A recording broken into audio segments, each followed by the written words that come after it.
الحمد لله رب العالمين حمدا يوافي نعمه ويكافئ مزيده يا ربنا ولك الحمد كما ينبغي لجلال وجهك الكريم وعظيم سلطانك سبحانك لا نحصي ثناء عليك أنت كما أثنيت على نفسك فلك الحمد حتى ترضى ولك الحمد إذا رضيت ولك الحمد بعد الرضا أشهد أن لا إله إلا الله وأشهد أن محمدا عبده ورسوله اللهم صل وسلم وبارك وكرم بقدر عظمة ذاتك العلية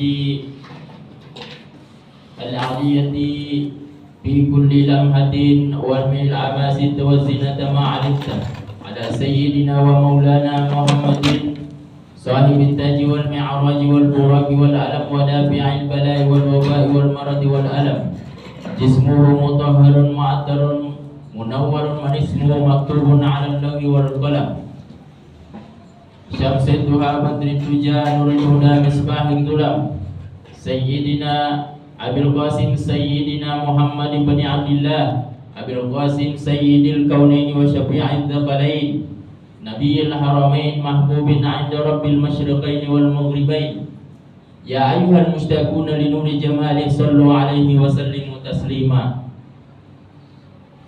اللهم صل على سيدنا محمد وعلى آل سيدنا محمد السلام عليك يا رسول الله السلام عليك يا رسول الله السلام عليك يا رسول الله عباد الله أوصيكم ونفسي بتقوى الله فقد فاز المتقون فقد قال الله تعالى في القرآن العظيم وهو أصدق القائلين أعوذ بالله من الشيطان الرجيم بسم الله الرحمن الرحيم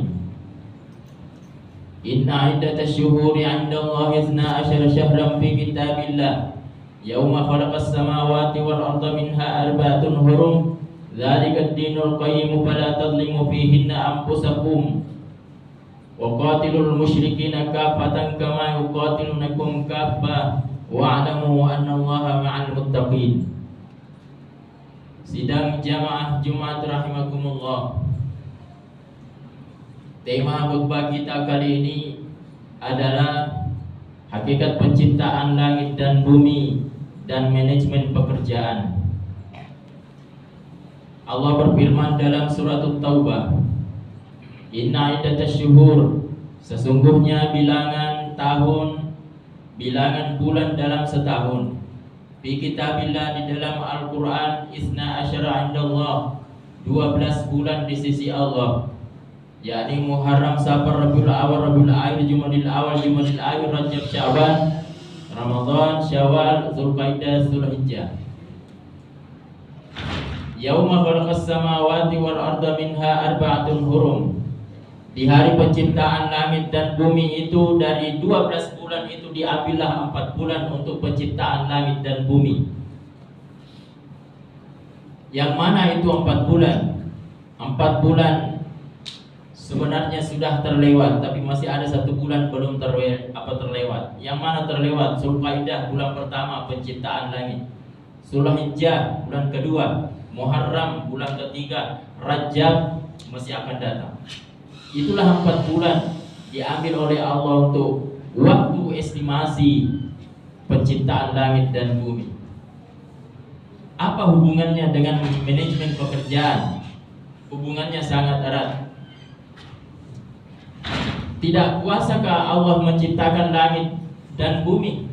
Bukankah Allah hanya cukup mengatakan innama amruhu idza arada syai'an ayyakula lahu kun fayakun? Sesungguhnya kalau ada dia inginkan, Allah inginkan, dia hanya cukup mengatakan kun, jadilah, fayakun, maka jadilah. Mengapa Allah sengaja ambil 4 bulan untuk menciptakan langit dan bumi itu? Yusuf Qaradawi dan Mutawalli Sya'warawi dalam tafsirnya mengatakan Allah ingin mengajar manusia bahwa dalam 4 bulan itu adalah manajemen pengelolaan pekerjaan. Apa artinya Dzulqa'dah menurut kedua ulama kita ini? Dzulqa'dah itu adalah duduk-duduk santai sebentar. Jadi duduk-duduk santai bermaknakan bahwa kita harus rapat dulu apapun pekerjaannya. Dari pekerjaan yang kecil sampai proyek terbesar apapun harus rapat dulu, punya perencanaan, planning 1 bulan. Jadi Allah itu mencontohkan kita rapat 1 bulan untuk planningnya. Sumber daya manusia siapa yang ingin digunakan, biayanya, kalau umpama defisit anggaran di mana kita ambil, dan lain sebagainya. Rapat dulu. Dikuatkan oleh hadis Rasulullah, idza aradta an taf'ala syai'an fatadabbar 'aqibatahu. Apabila engkau ingin mengerjakan pekerjaan, coba pikirkan semua itu manajemen risikonya, risiko-risiko apa yang akan ditemui nanti dalam proses pekerjaan itu. Manajemen biaya, manajemen keuangan, manajemen semua, manajemen SDM yang kita gunakan, SDA, sumber daya alam yang kita akan gunakan. Apa solusinya kalau ada tantangan? Itu perencanaan. Yang kedua, masuk bulan kedua penciptaan langit dan bumi, Zulhijjah. Ustaz, bukankah Zulhijjah itu adalah waktu ibadah haji? Betul. Zulhijjah adalah ibadah gerak. Makanya setelah perencanaan tadi, pelaksanaan, eksekusi. 1 bulan dilaksanakan itu eksekusi, 2/3 langit dan bumi sudah tercipta, diistirahatkan di bulan Muharram. Jadi tinggal 1/3 pembangunan langit dan bumi, istirahat di bulan Muharram. Untuk apa istirahat? Yang sakit obati, yang bosan kerja di situ dengan alasan apapun berhenti, ganti. Uang bagaimana?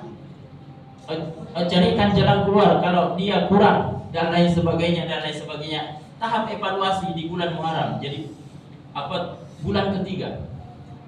Setelah evaluasi, Allah tidak langsung sempurnakan langit dan bumi, enggak, istirahat 5 bulan. Rabiul Muharram, Safar istirahat, Rabiul Awal, Rabiul Akhir istirahat, Jumadil Awal, Jumadil Akhir istirahat. Nanti di Rajab baru dilanjutkan lagi. Kenapa dilanjutkan? Bersamaan dengan bulan turunnya salat 5 waktu. Artinya adalah apapun pekerjaan kita, sebesar apapun proyek yang kita kerjai, ingat salat 5 waktu. Ingatlah salat 5 waktu. Kenapa salat 5 waktu? Kita menghadap ke kiblat. Subuh menghadap kiblat, duhur menghadap kiblat, asar menghadap kiblat, maghrib menghadap kiblat, isya menghadap kiblat. Apa yang ingin diingatkan oleh Allah saat kita sholat 5 waktu? Kita ingin diingatkan bahwa kiblat itu 4 sudut. Ada 4 kekayaan yang saya ingin berikan kok. Apa tuh kekayaan? Apa yang pertama? Kekayaan cinta. Makanya itu ketika kita tawaf tidak ada Bismillahirrahmanirrahim. Ar-Rahman Rahim itu disembunyikan karena ada di pintunya itu. Apa itu? Maha penyayang, maha pengasih dan penyayang. Itu adalah kekayaan cinta yang Allah ingin berikan ke kita. Itu yang pertama. Terus emas, simbol emas itu adalah simbol kekayaan. Kekayaan harta. 2. Apa tuh lagi? Hijil Ismail, warna putih, air. Air itu apa, simbol apa tuh? Simbol kesehatan.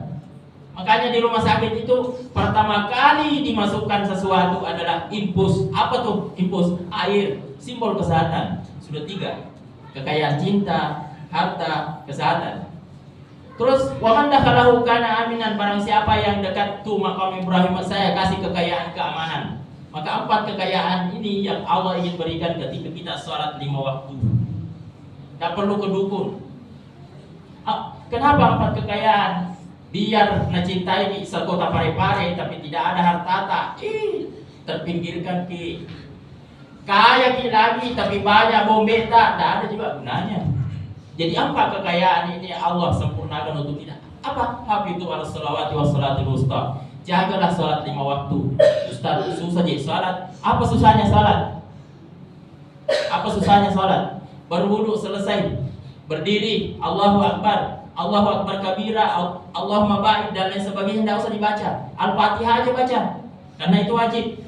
Allahu Akbar, baca Fatihah, selesai, ruku. Berat baca tuh subhana rabbiyal azim, tidak usah baca, sunnah.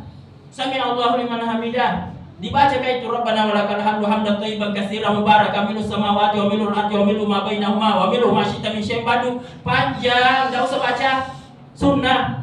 Langsung sujud, subhana rabbiyal a'la wa bihamdi. Jangan baca, sunnah juga. Allahu Akbar. Duduk lagi antara 2 sujud.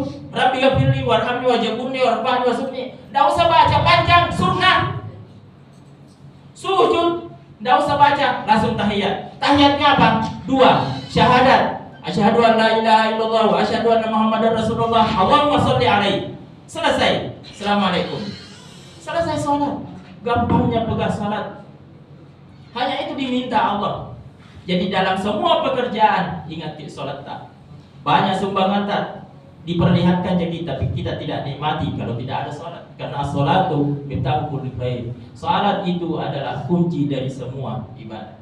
Saya ingin kisahkan satu kisah, hanya 1 menit. Jibril pernah menghadap ke Allah. Ya Allah, saya menghadap. Siapa yang undang ke Jibril? Tidak ada yang undang ke Tuhan. Tapi saya mengerti. Terus saya ini malaikat makhluk yang tertampan di dunia yang pernah kamu ciptakan. Saya ingin balas jasa. Terus saya ingin salat 20.000 tahun. Terus saya ingin berzikir 20.000 tahun. Terus saya ingin bertasbih 20.000 tahun, Tuhan. Silakan, saya tidak perintah. Pergilah Jibril, lakukan itu, dipersingkat waktu. Waktunya Jibril kaum muslimin, 1 harinya Jibril beribadah kita 1000 tahun. Kita kali itu 1000 tahun kali 20.000 tahun. Itu waktunya lamanya Jibril beribadah, bersalat, berzikir, tasbih. Sudah selesai itu menghadap ke Allah. Tuhan selesai. Jibril, Allah itu senyum. Saya tidak pandang enteng kamu Jibril. Saya ambil contoh sini aja. Ada nanti itu mahasiswa di Antisapada itu Jibril. Dia dosanya banyak Jibril. Bacaannya kurang tajwidnya Jibril. Bahkan tidak tahu baca Al-Fatihah. Bismillah saja Jibril. Dia berbuat dosa, semua dosa dilakukan Jibril. Tapi azan di Masjid Antisapada, lalu dia ambil wudhu Jibril, dosanya itu hancur lebur Jibril. Lalu dia mendirikan sholat di sini Jibril, 1 rakaat saja Jibril. Itu lebih berat daripada ibadahmu 20.000 tahun kali 1000 tahun Jibril. Kenapa? Jibril, kamu tidak punya nafsu. Tapi mahasiswa itu tadi jemaahnya Antisapada ada nafsunya, banyak tantangannya. Jadi 1 rakaat saja dia Jibril mengalahkan kamu ibadahmu 20.000 tahun kali 1000 tahun. Betapa sayangnya Allah kepada kita, coba. Hanya sholat 5 waktu. Ustaz, biar kayak itu yang di Jawa itu tarawihnya itu cepat ya. Yang penting sholat. Yang penting itu tadi aturannya Al-Fatihah dan lain sebagainya itu yang wajib-wajib. Diterima. Persoalannya sempurna, itu saya tidak tahu. Kalau diterima, diterima. Inilah sebagai kesimpulan, manajemen pekerjaan itu yakni perencanaan. Setelah kita rencanakan pelaksanaan, setelah itu evaluasi. Evaluasinya hanya kita buru-buru untuk sempurnakan pembangunan. Ambil dulu rentang waktu sesuai dengan petunjuk Allah dalam Al-Quran, lalu sempurnakan itu. Dan sholat 5 waktu, semua karyawan kita perintahkan wajibkan. Siapa yang tidak sholat dikurangi gajinya, itu yang bagus. Karena beda itu bos kalau berkata daripada karyawan, atau kondektur yang berkata daripada pembantu-pembantu. Beda anunya rasanya. Kalau bila sholat 5 waktu, sholat 5 waktu semua. Semoga kita dirahmati oleh Allah Subhanahu wa taala. Barakallahu li wa lakum bil Qur'anil azim. Wa nafa'ani wa iyyakum bima fihi minal ayati wa dzikril hakim. Aqulu qawli hadza wa astaghfirullaha wa lakum.